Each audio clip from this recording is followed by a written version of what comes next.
intellectual level and a long-standing desire of mine has been to be free of the opinion of others, kind of live more based on my own, how I feel, but yet if I really look at my life, most of the times when I feel good about myself or feel good generally, it's based on the approval of others. It's whether or not I've succeeded in this test or I've gotten the good feedback from people that tell me I've done a good job on something. Good. Now, before you go further, you've given us something very powerfully to give to you. You said, I'm getting good feedback. Yeah. And what we want you to begin reaching for is the feedback of your inner being. You're wanting the feedback of source rather than the feedback of someone who is physically focused. Now, sometimes the feedback of someone who is physically focused is the feedback of source. In other words, when you have pleased someone and they are holding you as their object of attention in their glorious feeling of appreciation, they're connected to source energy and they're flooding it all over you. And so you say, ooh, this feels really good. I like this feeling. But what you're wanting to do is recognize that you can connect to that source without using them as the avenue through which it comes. And that is the answer to your question. What's the process of getting more in tune to that? When a physical friend gives you feedback, that feedback of approval, how does it come from a friend?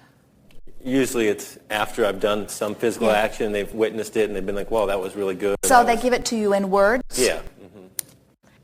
How might feedback come from source, from inner being, from God, from whatever you want to call the non-physical resources? How's that feedback going to come? I would assume in form of a feeling.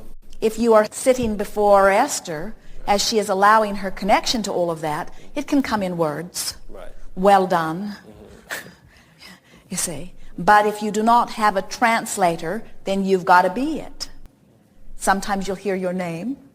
Sometimes a bird will land and gaze at you just at the right moment. Sometimes someone that you don't even know will lock eyes with you. In other words, the feedback is coming, but it's coming in different ways than you are accustomed to hearing. And you have to acclimate yourself to that feedback. And that's what your emotions are about. Eagerness is that feedback. Eagerness is your inner being saying, yeah, let's go, more. Passion, eagerness, appreciation, that's that same feedback, the way you feel, you see.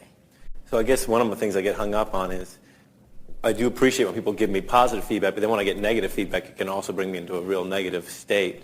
So how do you kind of let the positive feedback come in but kind of ignore the negative feedback? Well, you see, that's the problem with depending upon somebody else's feedback, is that when they approve of you, you feel very good, but when they disapprove of you, you feel very bad. And when it's in your face, it's hard to ignore. And that's why we think you have wisely come to the determination that you did when you first sat down here. I want it not to matter what other people are thinking. And we say, but what about when they're loving you? And you say, well, I want that part to matter. I just don't want the other part to matter. And we say, you can't have it both ways. You can't say, it matters to me what you think when you adore me, but it doesn't matter what you think about me when you abhor something that I've done. You have to reach for your inner resources. It has to matter to you more how you feel than it does what anybody else thinks. So how do I differentiate between the voices inside me that are the negative ones that are criticizing myself and then the positive ones that are encouraging myself? If you are reaching for the inner resources, they are never criticizing you. So if you've connected with Source, you're always getting applause. You're always getting approval. You're always getting appreciation. And if it's anything else you're getting, it's your mother.